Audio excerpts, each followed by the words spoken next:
nós vamos conversar um pouco sobre o Lenin, sobre a Revolução Russa, sobre a influência que esse processo lá teve no mundo inteiro, porque nós estamos encerrando o mês que inteira 100 anos da Revolução Russa. Eu quero começar falando justamente da grande influência que esse processo teve no mundo. O Antônio Cândido, um pensador brasileiro, ele disse uma coisa muito interessante. Ele disse que a influência do socialismo nos países que não eram socialistas foi fundamental para a criação de um estado de bem-estar social. Ele falou isso já faz muitos anos, mas agora a hora que você vê, depois da queda do bloco soviético, assim, passa poucas décadas, está voltando aí o neoliberalismo, uma coisa que é viver sem direito, é praticamente a escravidão. Então o que me parece é que esta influência que teve no comportamento do mundo é muito fundamental. E depois nas outras intervenções minhas eu quero falar do processo interno na Rússia e das qualidades pessoal do Lenin, que para mim é um dos maiores pensadores que a humanidade já produziu. Correto. A Revolução Russa, a gente, até certa época agora, na atualidade, a gente lia o que o Ocidente queria que a gente entendesse sobre a Revolução Russa. Todos colocavam lá o Nicolau II, que foi o último czar russo, como uma pessoa extremamente competente, uma pessoa boa e tudo. Pessoalmente, segundo alguns dos que ficaram com ele depois que ele foi preso, quando o governo provisório, soviético provisório, né, começou a tomar conta, prendeu ele, mandou ele para um castelo lá e ficou os vigias com eles lá. Então, falava que ele, pessoalmente, no trato pessoal, era uma pessoa extremamente delicada, uma pessoa muito compreensiva e tudo. Mas como governante para a Rússia, ele foi a miséria que era a Rússia na época dele. Ele foi totalmente tirânico.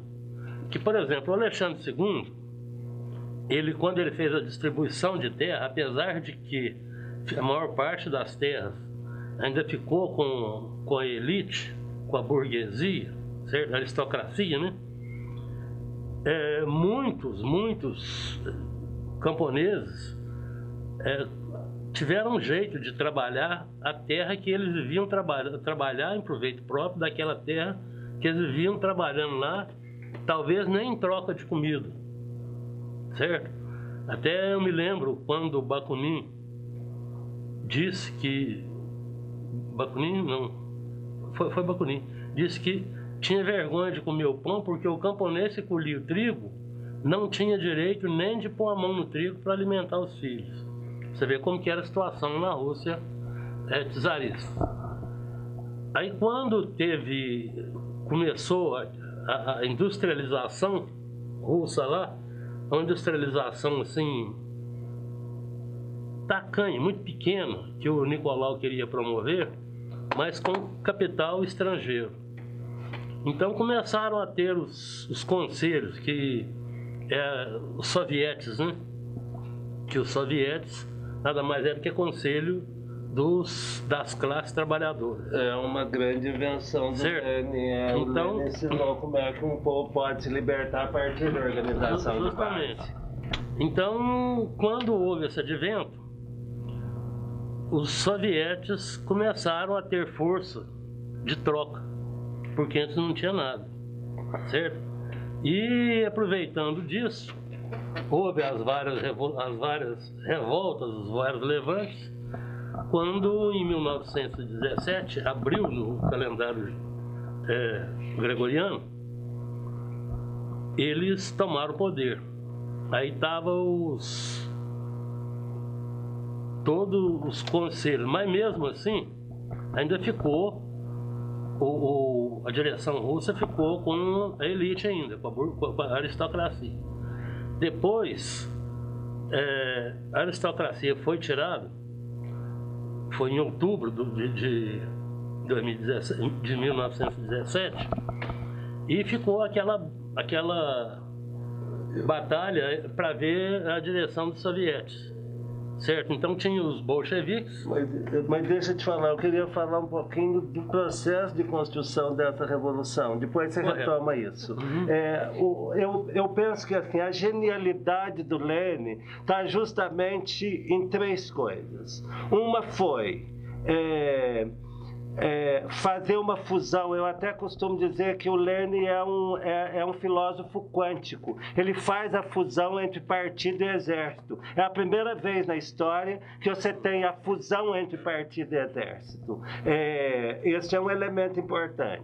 O outro elemento fundamental é que o Lenin ensina como é que um povo pode se libertar independente de ideologia. É a partir da organização de base, os conselhos de base. É isso, em qualquer época da história, isso é que pode dar força para um povo pegar o seu destino em suas próprias mãos. E o Lenin teve uma sacada extraordinária, porque o Lenin, ao contrário de nós, fala assim, a Globo devia falar a favor de um e a favor do outro, devia ser neutro. Não, o Lenin não tem essa história de neutralidade. Lenin entende que cada ideologia, cada classe social, cada religião, cada grupo tem seu sistema de comunicação. E o Lenin constrói um sistema de comunicação na Rússia. Então, o que acontece?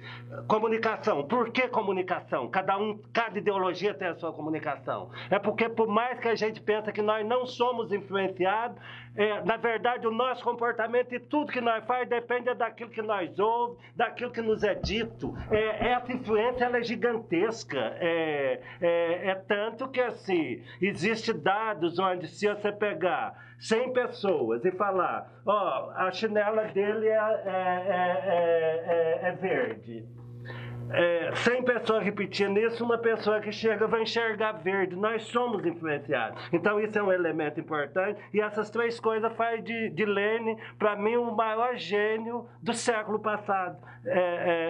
Do século passado. Não houve nenhum pensador dessa estatura naquela época. E ele ainda foi capaz de adaptar o marxismo para as condições soviéticas. Os historiadores dizem que ele nem tinha lido Marx inteiro, que chegava a fragmento. Talvez tivesse lido inteiro até desacostumar-se um pouco, porque há uma linha meio determinista lá no marxismo original, como se você tiver que fazer o capitalismo avançar, não sei o que, está aí, o capitalismo avançou o seu máximo, deu no neoliberalismo, que é igual a barbárie, que é igual a perda de direito para todos os humanos. Nós estamos voltando a uma fase ditatorial, uma fase aristocrática, certo? Por quê? Porque você vê, a elite não nos deixa crescer. E hoje com o monopólio ideológico, com a queda do bloco soviético, com o monopólio ideológico. E o monopólio ideológico é uma coisa terrível. Nós estamos vivendo isso aqui e em outros países do mundo. A vida inteira, se for acompanhar as mudanças na humanidade, sempre aconteceu assim.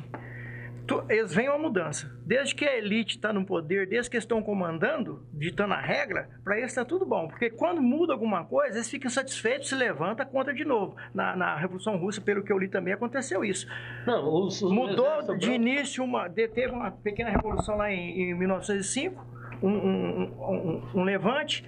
Aí houve uma mudança, os burgueses ficou bravos lá demais a conta e passou por cima de novo. Em 17 veio, quando ele está no poder outra vez, aí as coisas assentam. É o que nós vivemos no Brasil. O povo mais humilde levanta, às vezes influenciado por pessoas de bem, uma comparação, e começa a bater boca, começa a querer expor suas ideias. Daí, por causa de quem levanta um desses do monopólio que tem dinheiro, por exemplo, passando por cima e vem, acala todo mundo. A falta de conhecimento de muitos que estão ouvindo, estão ingerindo coisas que não levam a lugar nenhum para nós. A vida inteira vai ser assim, levanta aqui, vem um outro, passa por cima e, infelizmente, é aí que eu acho que não pode ser muito também dialogado, não. Tem que ser imposto, às vezes, muitas das coisas. O negócio é o seguinte, desde aquela época, até a Rosa Luxemburgo disse que os poderosos não seriam tão poderosos se não tivesse traidores entre os oprimidos. Os opressores não seriam tão poderosos se não tivesse traidores entre os oprimidos. E aconteceu na Rússia também. Mas história, se você for olhar no tempo histórico que durou a Revolução Russa, número de analfabetos caiu de quase 100% para praticamente zero. Educação, saúde, a mesma coisa. Cuba, influência, se não fosse a Revolução Soviética, não teria tido a Revolução Cubana e outra. Olha em Cuba, Cuba não tem analfabeto, a melhor medicina do mundo, uma medicina voltada para as necessidades humanas e não para ganhar dinheiro. E a outra coisa da influência da Revolução Russa é em relação à China. Eu acho que é importante a gente destacar isso, porque sem a Revolução Russa não teria os líderes chineses entendido a possibilidade de fazer uma lá. E a China, no século passado, era uma colônia, era a prostituta da Europa e do Ocidente, igual o Brasil está sendo hoje, depois do golpe que esse parlamento corrupto deu. Então, o que acontece? A China, no seu processo de revolução, agora ela abriu um pouco, hoje não dá para falar que é socialista, nem capitalista, ela é mas a China deu conta do século passado até se desenvolver seu país mais poderoso do mundo hoje e até está fazendo nós virar uma colônia chinesa. Olha aí, ó, eles garfaram as nossas hidrelétricas aí nessas privatizações horrorosas que o Temer está fazendo. É isso, eu acho que o processo de mudança foi muito positivo para a humanidade a partir daquele... A Revolução Russa realmente foi um marco da história democrática. Apesar vou falar, é uma ditadura, tudo bem. Não, mas essa coisa de ditadura tem que ser bem conversada, porque assim, dizem que no Ocidente é democracia, mas é uma democracia, é uma liberdade que alguns têm ela, outros não. Um exemplo, todo mundo tem o direito, entre aspas, de alimentar. Mas quem não tem dinheiro não alimenta. Eles vivem mostrando prateleira de supermercado vazia lá em país socialista. Aqui não tem lá no supermercado as prateleiras vazias não, mas vai lá na despensa do pobre você vê. Então, liberdade de fachada. Lá é liberdade real e eu discordo dessa história de que os países socialistas não são democráticos. É um modelo de democracia que aquele próprio povo criou para si, diferente dessa nossa que eu estou mostrando que ela não é real. Uma coisa que a gente não deve abrir mão, que nesses países, por exemplo, que estão citando aí, Rússia e China principalmente, a lei funciona, né? Principal coisa que tem lá, a lei funciona, seja para branco, preto, rico ou pobre. Ela é mais participativa, inclusive, mas ela não é uma lei que é construída a partir do interesse das pessoas. Mas aí que está o problema. Existe uma lei em benefício de todos e como diz o outro, que dá em Chico, dá em Francisco. Agora aqui no Brasil não. A lei vai para não é no Brasil, no capitalismo é assim. É organizado para uma elite dominar na perspectiva jurídica, na perspectiva política, na perspectiva da comunicação. Agora, nós falamos em Brasil pelo seguinte, é o tamanho do Brasil. O Brasil é um continente, praticamente. O Brasil é muito grande. Os países menores, por exemplo, que da América do Sul, igual a Europa, os países europeus, você vai num país europeu, tem país que é menor que Minas Gerais. É fácil administrar. Seria, nessas condições de revoluções, igual vem acontecendo, que muitos tomam o exemplo da Rússia, quem sabe para nós seria a hora do povo começar a se levantar e exigir, por exemplo, o seu estado, cada estado ter a sua própria regência. Não, entendeu? eu acho que isso é pior. Quanto mais você divide, mais fácil para o neoliberalismo garfar. A revolução que deu certo é em país continental. É na Rússia, é na China. Se você faz fragmento, fica facinho para o outro vir dominar. Olha lá a merda que a Espanha tá. A merda que tá virando a Espanha. Não divida, gente. Assim, você tem que somar território, somar povo. Dividir não vale a pena. Não é dividir. É dar poder para os seus estados ter as suas próprias leis, de acordo com a escolha do povo, tipo plebiscito. Não, mas pode ser o país ter a sua própria lei por plebiscito. Mas não adianta nada, ela não funciona. Ela não funciona, não adianta. Antônio Carlos, esse sistema é usado nos Estados Unidos? Nos Estados Unidos é assim. Mas eu vou te contar uma coisa. É igual o Fátima falou. Você divide, entendeu? Por exemplo, se tem as próprias leis, eles podem colocar lei lá que vá contra a Constituição. Agora, a lei magra é a Constituição. Eu sei, mas... Certo? Igual, por exemplo... Eu sei que não vai me defender divisão de nada. Voltando lá no Lenin, ele... Tá certo que ele tinha uma mão de ferro na direção do Soviete Supremo. Certo? Então... Por isso que funcionava. Calma, peraí.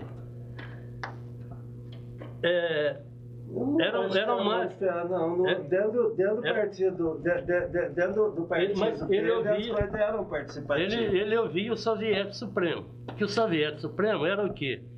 Era membros escolhidos dos sovietes, dos conselhos de regionais, dos conselhos de fábrica, de tudo, e tinha os membros lá, os que faziam o Soviete Supremo. Então, ele tinha as preferências dele, mas também ele ouvia o Soviete Supremo.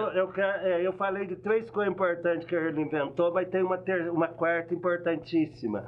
Lenin cria o seguinte conceito: liberdade completa de discussão, liberdade completa de opinião, unidade ferrenha na ação. Então, dentro do partido dele, o debate é livre. Todo mundo, a hora que toma a definição, todo mundo tem que ir junto. Essa é a visão da unidade. É por isso ele fez um partido exército, na unidade.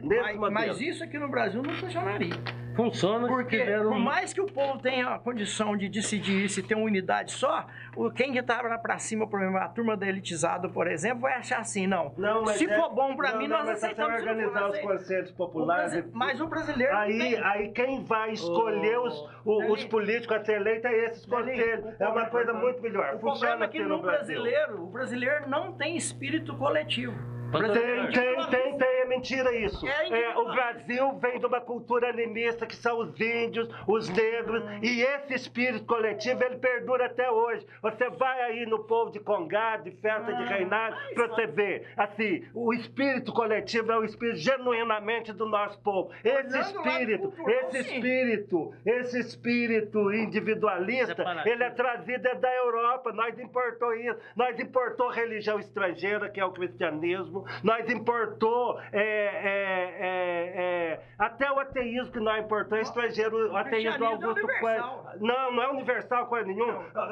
Não é. A maioria dos humanos ou é ligada aos Vedas, lá ao hinduísmo, ao budismo. O cristianismo não dá, acho que nem 20%, acho que é 7% dos humanos. Eu estou colocando essa questão porque nós temos que resgatar os valores do Brasil. Até o cristianismo, nós tinha que ser um cristianismo mais genuíno, mais voltado para as nossas tradições.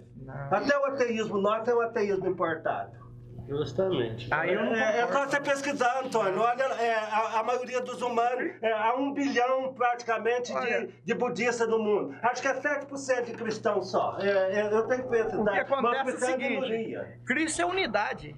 Isso não estou falando que os preceitos de Cristo não sejam unidade, não. Não estou falando dos preceitos dele, não. Estou falando que nós importa as coisas. Agora, nós importamos porque nós somos colonizados por portugueses e espanhóis. Importou o lado ruim do cristianismo, para vocês verem o que é o cristianismo original, é a comunhão. Aí importam os cristianismos lá dos Estados Unidos, que se você acredita em Deus, você vai ficar rico, o outro vai ficar pobre. Não, gente, o amor cristão é para todos. Então nós importou a pior teologia que pode existir do exterior. Isso é coisa do homem, não é coisa que foi implantada de vez de uma divindade. Isso é coisa que o homem faz para tirar o proveito da situação. Eu sei que não vem nem de Cristo, nem de Vishnu, nem de Shiva, nem de Cristo, nem de Buda. Eu estou aqui discutindo no geral. Agora você está querendo pegar o cristianismo e pôr como se fosse um monopólio da humanidade. O que eu quero dizer para você é o seguinte: não tem espírito coletivo por causa disso aí. Por causa disso mesmo. Cada um quer implantar o seu sistema desde que ele leve vantagem. Esse separatismo que nós temos aqui, isso tudo vem. Começa quando a metrópole veio para cá. Tinha aqueles diversos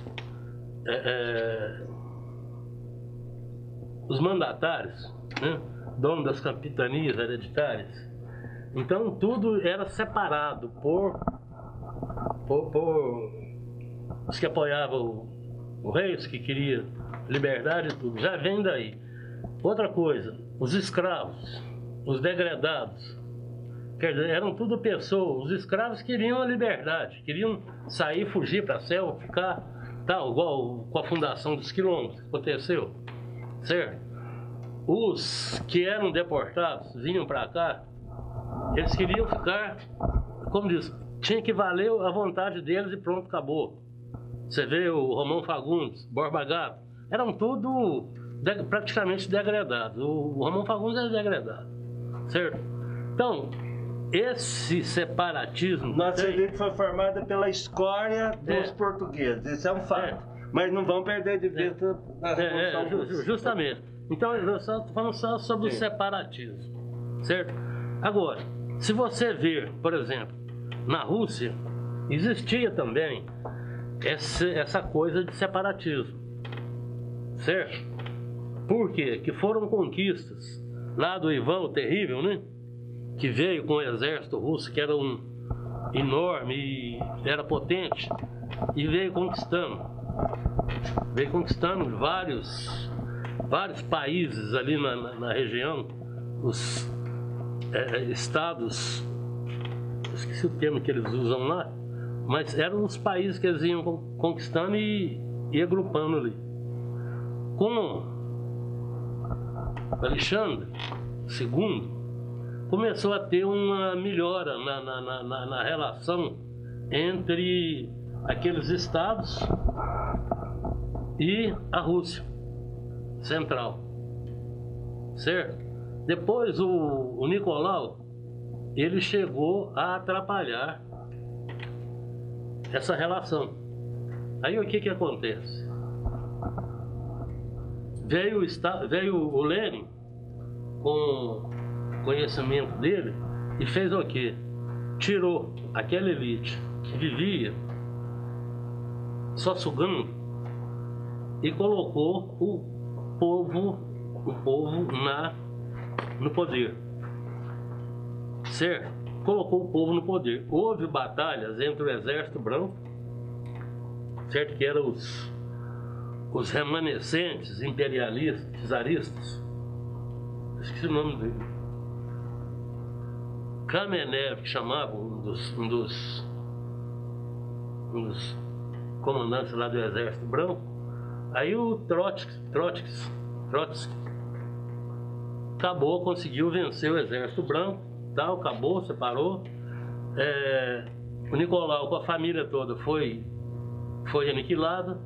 Aí o povo fala, isso é vingança. Não. Isso é parte da guerra em todos os lugares. Quando tem guerra, essas coisas acontecem. Isso aí é... E se continuasse vivo? Novidade. E se continuasse vivo o Nicolau, ou qualquer um da dinastia dos Romanov, o que ia acontecer?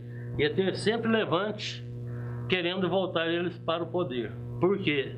É igual falou. Existe muitos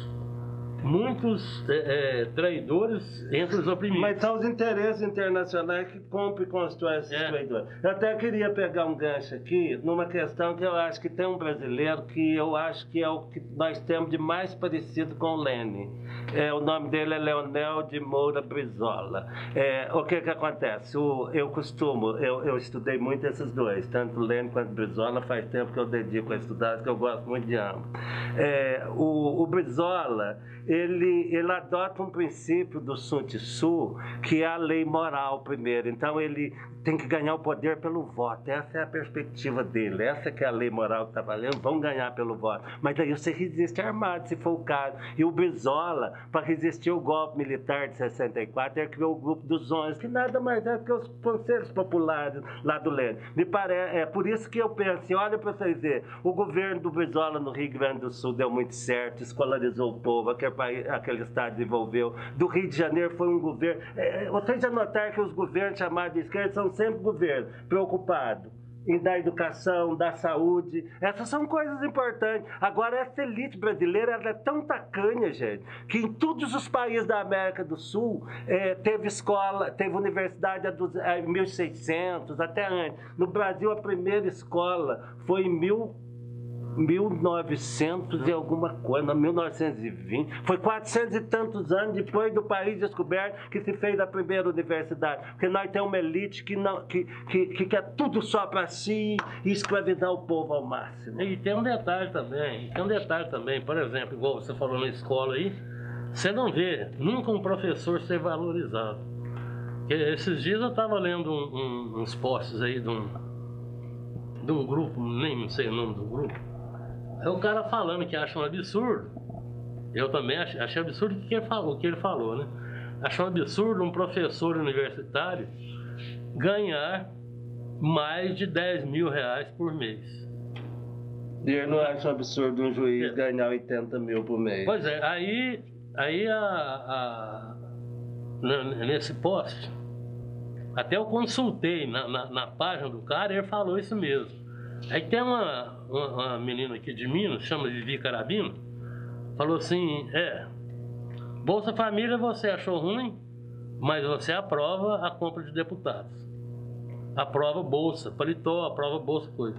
Agora acha ruim de um professor universitário que forma médico, forma juiz, forma promotor, forma advogado, forma vagabundo igual você.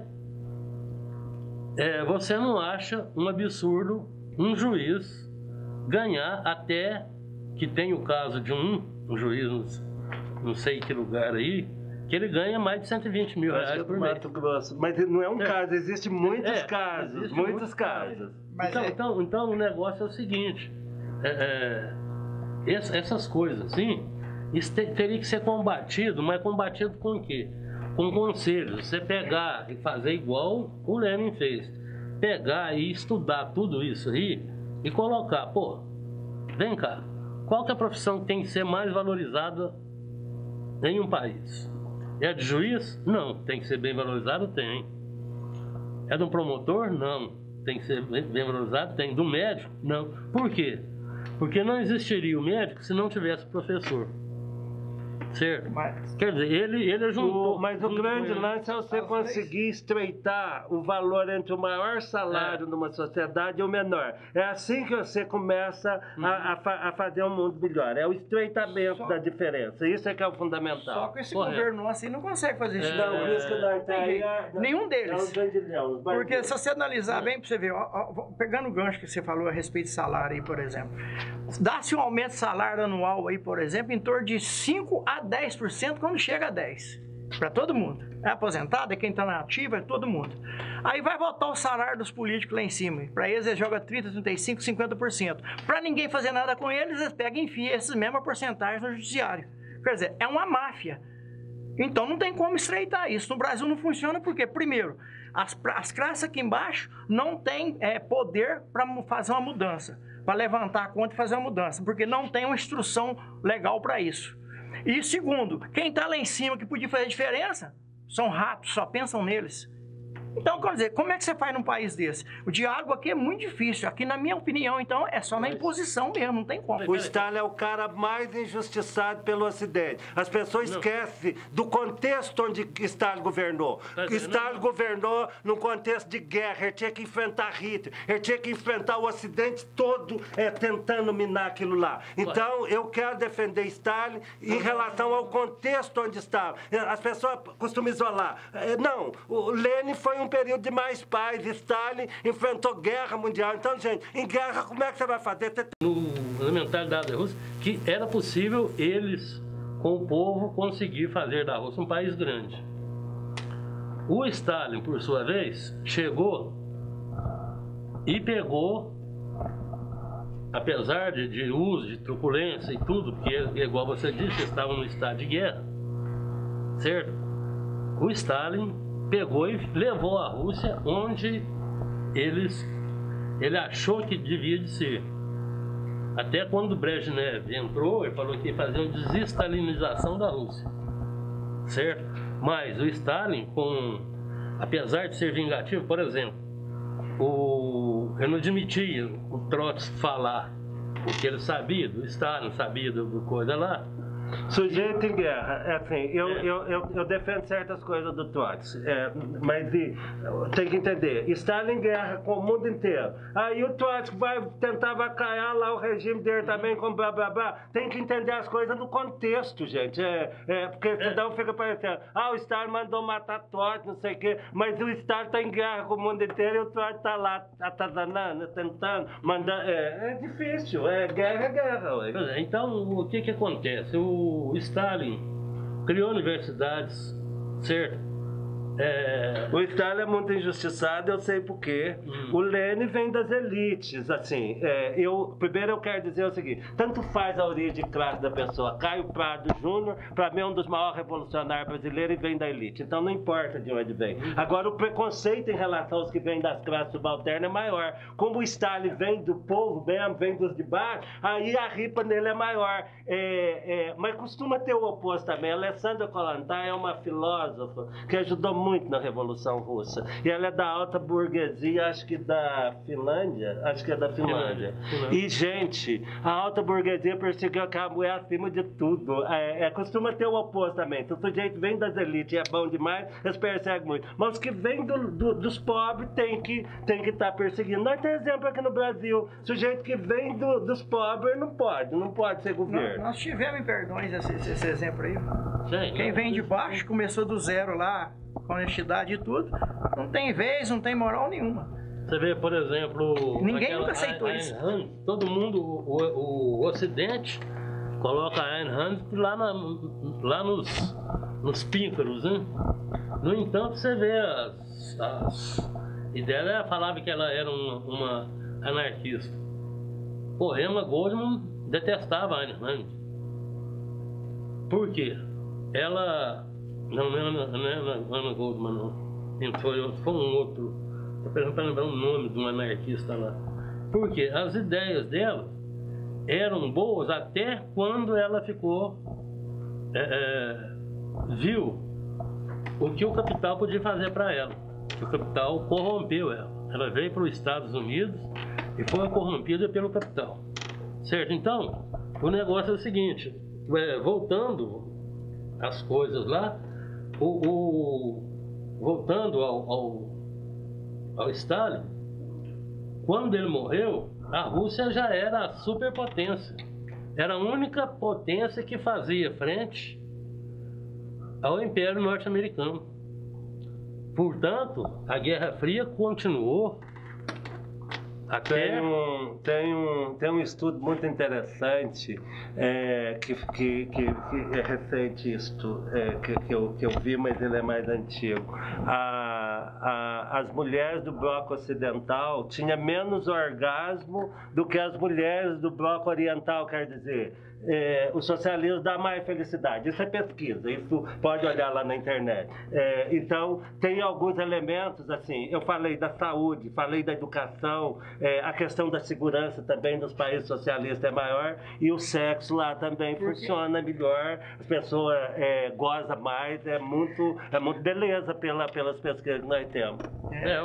Na minha visão, é o que eu te falei. As leis funcionam, uma vez as leis funcionando, tudo vai dar segurança. Pessoas, né? Agora, no Brasil, nós não temos lei. As poucas leis é falha. Aqui, assim, teve um político brasileiro antigo que falou assim, para os amigos tudo, para o inimigo a lei. Você joga a lei em cima do inimigo e você protege o amigo. Não dá para funcionar. Não dá para funcionar, não tem jeito. É por isso. Onde eu falo para você, no Brasil nós estamos longe de aplicar um regime desse, como aconteceu na Rússia. Essas coisas estão construídas. Eu falei, primeira coisa, você constrói uma organização de base. Até quero pegar um exemplo interessante. O Brizola e o Darcy Ribeiro chegou a pensar numa adaptação para o socialismo brasileiro, onde ele chamou de socialismo moreno. Olha que coisa bonita. Nós já é o povo moreno mesmo, socialismo moreno. O que estava por trás dessa ideia de socialismo moreno? Uma coisa onde as pessoas podiam ter mais participação, onde a lei funcionasse para todos mesmo, porque em alguns socialismo, às vezes, para uma elitezinha lá funciona de um jeito, para outra. É uma coisa que incorporasse os valores culturais nossos, nosso samba, nosso futebol, nossa diversidade. E eu penso que talvez nós tenhamos que nos inspirar na Revolução Russa, nesse sentido do modo de organizar, fazer meios de comunicação que sirva para o povo, organizar o povo por baixo, no formato dos soviets, dos comitês, dos grupos dos ONG, porque eu acho que essa é a forma que nós temos de conseguir garantir que as riquezas do país sejam para o país, porque eles estão entregando tudo. Mas acontece aí, se começar aqui a organizar isso nas cidades pequenas, quando chega numa certa determinada altura, esses poderosos vão chegar engolidos. Não, mas em todo lugar pode ser na Rússia também. Todo lugar que você vai organizar povo, eles vão contrapor. Então você tem que ser esperto e ir adaptando. É guerra mesmo. Isso tem que preparar o povo. É onde eu falo pra você, se você buscar a história da humanidade, nunca houve mudança nenhuma sem derramamento de sangue. Não teve.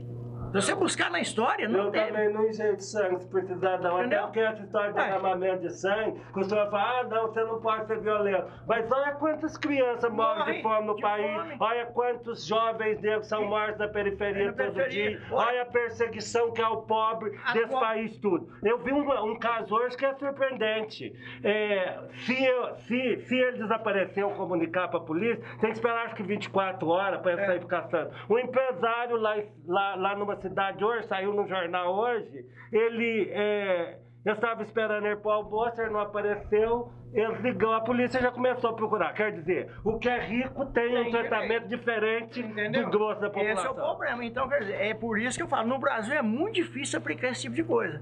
Entendeu? Mas em todo porque, lugar, infelizmente, não construir isso, essa construção que a gente faz, não é uma coisa que é dada. A primeira coisa a ser feita, então, é instruir as crianças de hoje para que daqui 10, 20 anos, quando eles estiverem adultos, eles preparar para isso. Organizar as crianças em conhecimento, em disciplina, em honra. Agora, organizar, eu concordo. Os jovens, eles não querem isso. Mas eles não querem, claro que eles não querem, é contra isso, eles vão lutar contra. Nós é que tem que ter capacidade de fazer isso. Os que pensam igual nós, que acham que a partir do povo as coisas funcionam, que tem que organizar o povo. E na guerra, porque os outros vão vir tentar desorganizar. Eu certa vez, há alguns anos atrás, eu propus aí não vamos citar nome, porque, como diz, foi conversa particular. Conversando não custa detonar um, cita nome. Não. Detonar um, vamos detonar um aqui. Não custa. Diga, mas vamos detonar. Mas então, eu conversando com ele, falei com ele, pô, é uma dificuldade numa cidade pequena igual Perdões, a gente vê, o vereador tem que pegar, tem que atender gente em casa que vem pedir cimento, que vem pedir para arrumar uma coisa na rua. Vamos fazer conselho de bairro. Conselho de bairro. Se a ideia é comunista, aqui ó, pensei que você fosse uma pessoa séria. É bom até nem não conversar comigo, que isso é coisa de comunista. Agora, sabe o fundamento de quem falou isso pra você? É que é ditado. Você começou a criar um conselho de bairro aqui. Se Perdões, por exemplo, tem mais ou menos em torno de 38 a 40 bairros, se não aumentou. Porque incluindo os povoados, incluindo tudo aí. Mais ou menos entre 38 a 40, 42 por aí, gira em torno disso aí. Se todos os bairros começar a fazer os conselhos de bairros e começar a discutir política, discutir tudo isso, o que é bom pra isso, os grandes daqui não vai ter como infiltrar lá para tirar voto lá. Verdade. Então eles vêm cerca antes. Entendeu? Eles cercam antes. Esse é o problema da política nossa. Justamente. Eu presenciei isso várias vezes. Aí eles falam que se você quer fazer um conselho de bairro, você é contra. Como diz, um ou outro político sabe que os sovietes lá começaram com a fundação dos conselhos. A União Soviética começou com a fundação dos conselhos. Então, o cara, eu acho que deve ter mais ou menos uma noção de fazer isso é coisa de comunista. Pensar que você fosse uma Agora, pessoa séria. mas tem que entender uma coisa, os populistas, eu estou falando populista no bom sentido, esses governos latino-americanos que conseguiram agregar valor ao Estado, como o Perón na Argentina, ou a Evita, que eu gosto mais, que ela é mais porrada, ou ela é um estilo Maria Bonita nossa aqui, cangaceira, né? O próprio Getúlio Vargas, isso que a direita fala, populismo de modo pejorativo, na verdade são governos também que organizam o povo. É interessante observar isso. Na Argentina, os peronistas estão organizados, seja estando no governo, seja não estando. Então, assim, o que me parece é que para você fazer transformação, independente de você querer o comunismo, ou de você querer uma sociedade mais participativa, mas que não seja comunista, ou mais humanitária, o caminho é a organização do povo por baixo. Não existe nenhum outro caminho, porque quem é que pode saber melhor do que aquele próprio grupo, o que ele necessita? É aquele povo.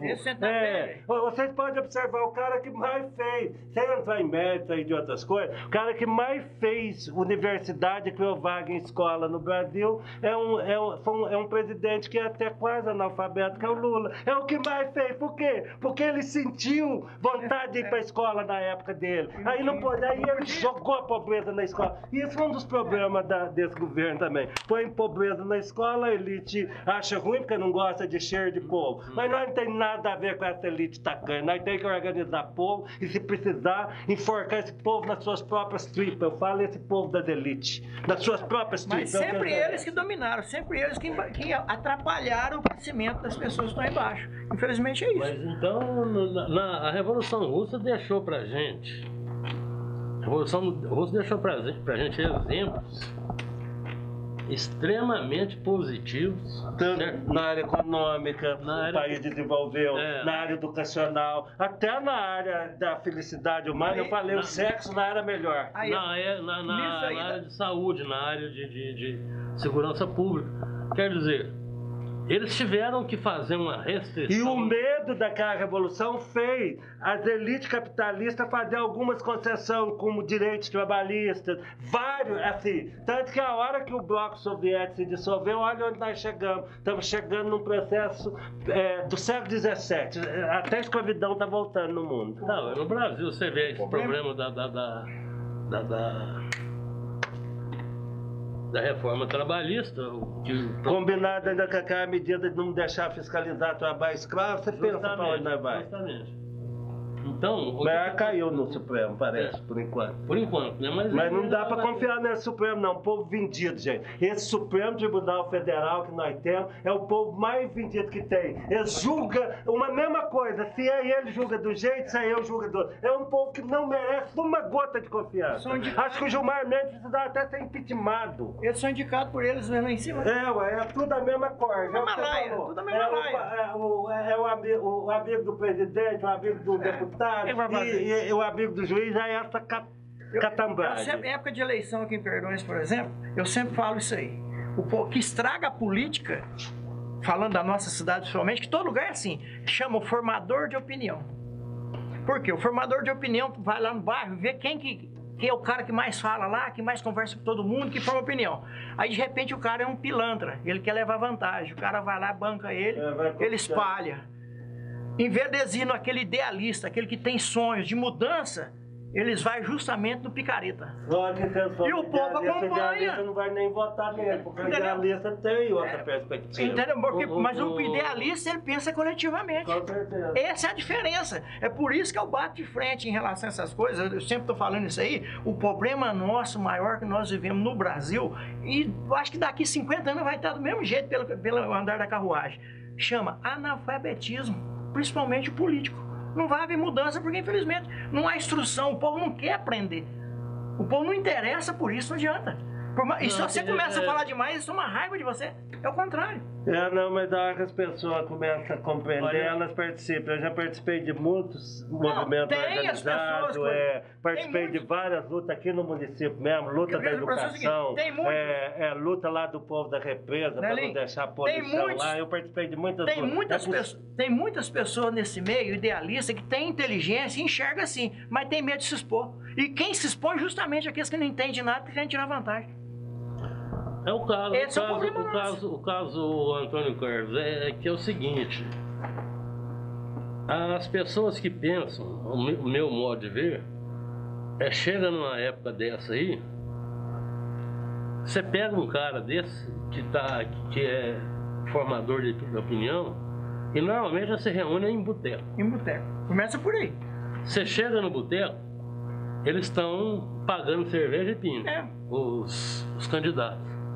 Se você chamar o cara para um debate, o cara não vai saber falar água, entendeu? Você vai desmoralizar a pessoa no local. Isso já aconteceu, eu já conversei com Não adianta. alguns. E eles brigam com você ainda. Briga. Briga? Parte pra ignorância. Entendeu? Então o camarada chega num ponto, que ele chega num ponto não.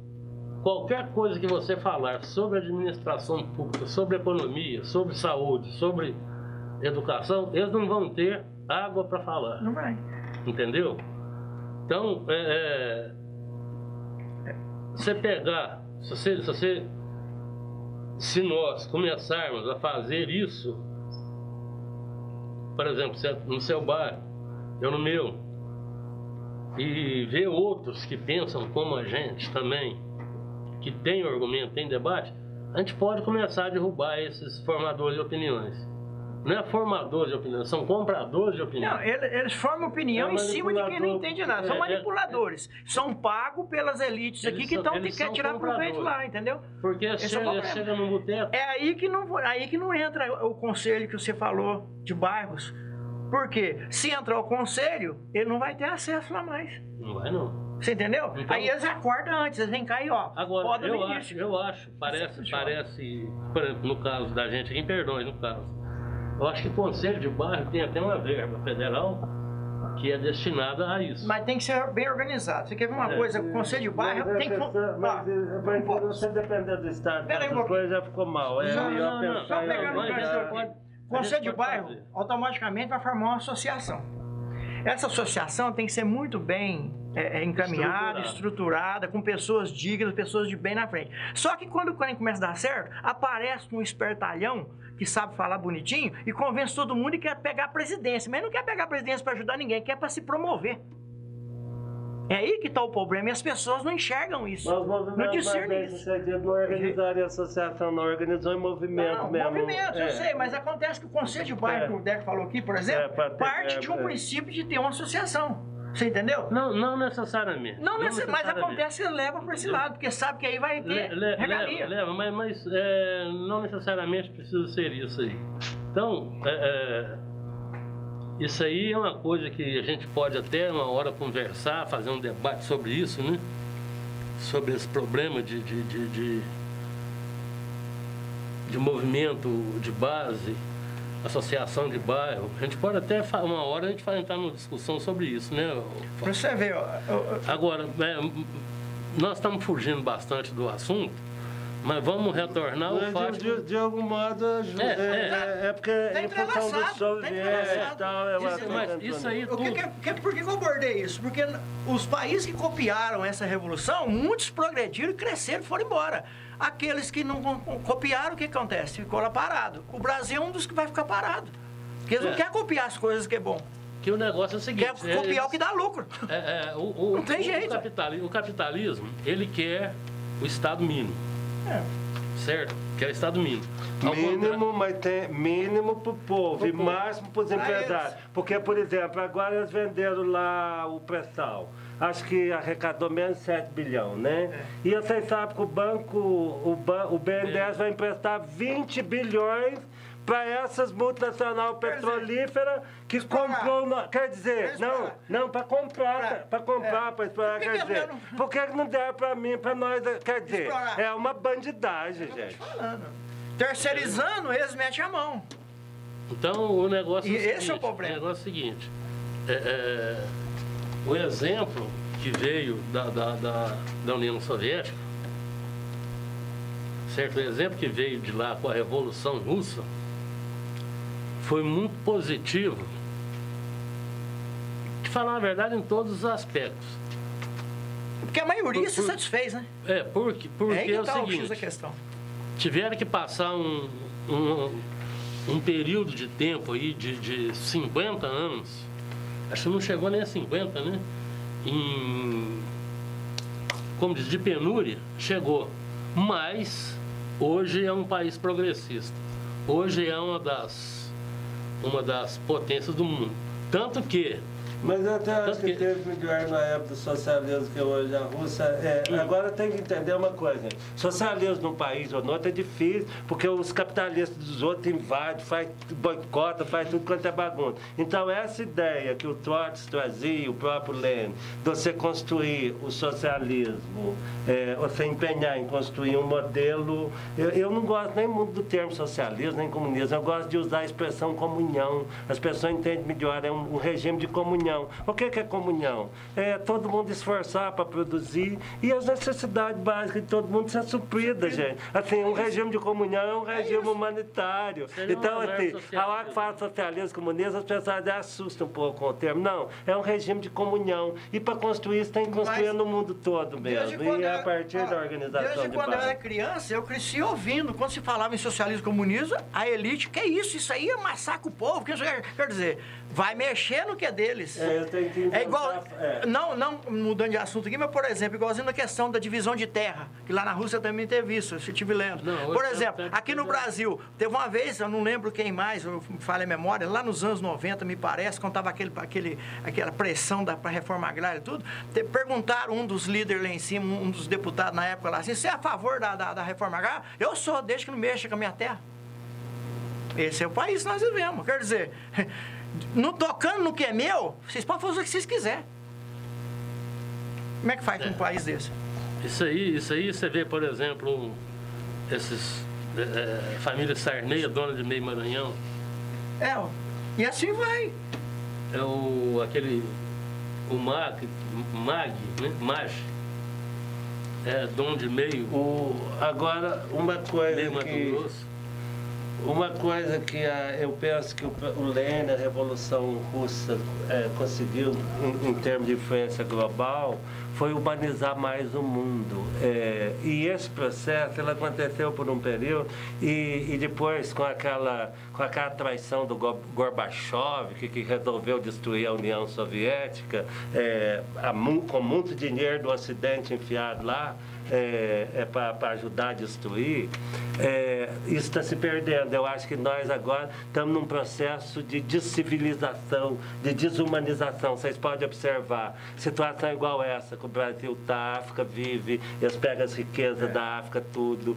Outros países, os países do Oriente Médio, quer dizer, país que tem riqueza natural, ele pode ficar triste, ele tem um problema a mais, ele vai ter os invasores, ele vai ter esses bandidos de outros países, tudo querendo garfar ele. Esse é o problema do Brasil, é um problema que vai se agravar, porque descobriram que o Brasil tem a maior reserva de grafeno, de matéria-prima para o grafeno. E para quem não sabe, o grafeno vai fazer uma revolução superior até à revolução do motor de combustão ou do controle do fogo lá na pré-história, porque um equipamento feito com grafeno, ele a princípio duraria eternamente, é bom condutor, é flexível, não estraga. Então nós já pode até começar a preocupar também o que vai fazer com o descarte de coisas que não acabam. Mas assim, o Brasil é das maiores reservas, então pode esperar mais golpe para cima de nós para garfar nossas riquezas. Eu sempre disse o seguinte. Exatamente, então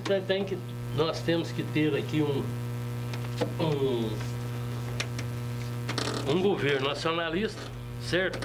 Temos que rever essa nossa Constituição, fazer ela nos moldes socialistas. Fazer um referendo revogatório dessas medidas que eles tomou aí, tem que fazer correndo para nós tentar se evitar. eles permitirem, né? Mas aí nós temos que ir pro pau, nós não podemos deixar Mas é aí que eu falo para você, para haver mudança, precisa ter... Nós teríamos que copiar a Rússia de 17. De 17, certo? Na verdade, agora, 10 anos antes, onde as pessoas construíram agora o negócio é o seguinte, 1905, né? A história está se repetindo. A história está se repetindo da Revolução Russa. O Alexandre II começou com algumas aberturas, melhorando a vida do povo. Certo? Aí, com a morte do Alexandre, foi assassinado, né? Veio um lá, eu não me lembro o nome, aí assumiu o Leopoldo II. O Leopoldo desfez tudo que o Alexandre tinha feito, apesar de ser pai dele. Desfez tudo que ele estava feito. A insatisfação foi tanto que houve qual o único meio que tinha deles sair daquela insatisfação? Foi a Revolução. A Revolução Francesa também aconteceu 10 anos depois que as elites tinham tomado e controlado. Então, de fato, abre os olhos esses políticos bandidos do Brasil que estão vendendo nosso patrimônio, porque estão criando caldo para nós degolar vocês. Essa que é a verdade. Que o negócio é o seguinte, que já foi dito. A história se repete, sempre como uma piada ou uma tragédia. Vai ser uma tragédia. Por quê? Porque o povo já não aguenta mais passar o que ele anda passando. Você vê, o Brasil tinha sido tirado do país de fome, do mapa da fome. Agora, hoje já voltou. A cidade está entupida de mendigo, está um caos. E outra coisa, as pessoas estão morando mais amontoadas. A pessoa agora perde o emprego, não tem como pagar o aluguel, não aguenta pagar a casa que comprou, vai morar lá, lá vai virando caos. Então, o que acontece? A classe média está quebrada, certo? A classe média está quebrada. A classe pobre não está pobre mais, está paupeiro. E o pequeno empresário, principalmente o pequeno comerciante que fica achando que acabar com a lei trabalhista é bom para vocês, não é bom não, vocês estão otário, porque vocês vão vender para quem? Não adianta, gente, assim, se não tiver uma estrutura mínima trabalhista para as pessoas terem modo de comprar, vocês não vão vender para ninguém. Então abre os olhos, principalmente o pequeno médio comerciante, o pequeno e o médio empresário é o que precisa mais abrir os olhos, porque lá dentro embarca nessas jogadas das elites e o que leva mais ferro. Olha aí as lojas, olha aí, tá tudo na penúria. A bem da verdade sempre foi assim, o consumidor é o pequeno aqui embaixo. Ele compra, ele trabalha, compra. Eu vi pequeno comerciante contra a Bolsa Família. A Bolsa Família que garante lá o sustento da mercadoria dele. Vejo gente falando a favor de reforma da Previdência. Acaba com o dinheiro dos aposentados, vocês podem fechar as lojas, os pequenos tudo. Então, os pequenos comerciantes, os médios comerciantes, os pequenos empresários, os médios empresários, esses são os que precisam abrir o olho, porque, por incrível que pareça, acaba sendo os mais manipulados. Até porque o pobre que não tem nada, não tem mais onde ser manipulado. Aliás, até 2, 3 anos atrás, segundo pesquisa, 70% do preguiço brasileiro era por microempreendedor. E ainda é a maioria dos empregos no Brasil. É o pequeno empresário que dá, é o pequeno produtor rural. Essa que é a verdade, assim. É os médios e os pequenos que garantem a maioria das coisas e o financiamento para eles é o mínimo. E são eles que pagam os impostos, porque os grandão estão tudo devendo. Só nega tudo e quando está devendo, eles perdoam. Igual estão perdoando milhões e milhões aí para as grandes empresas.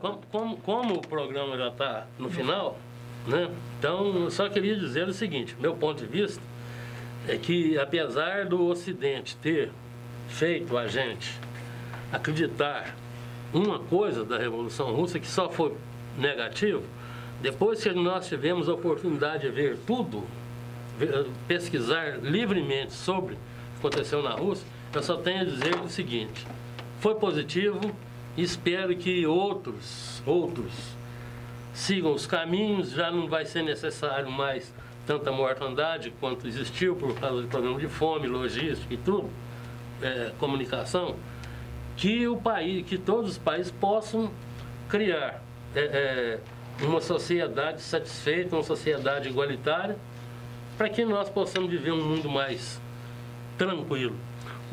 Eu penso que o grande legado da Revolução Russa, do Lenin, é justamente nos ensinar que se nós juntar entre nós, os pequenos com os pequenos, nos organizar, nós temos como construir o destino da humanidade. O destino da humanidade está na mão da maioria, depende de nós nos organizar. Acho que assim, que Lenin foi um grande gênio, um sujeito que ensinou muito àquele povo que não é libertado, àquele povo que está em situação de escravidão, igual nós estamos entrando nessa situação aqui agora, como é que se organiza para revidar isso.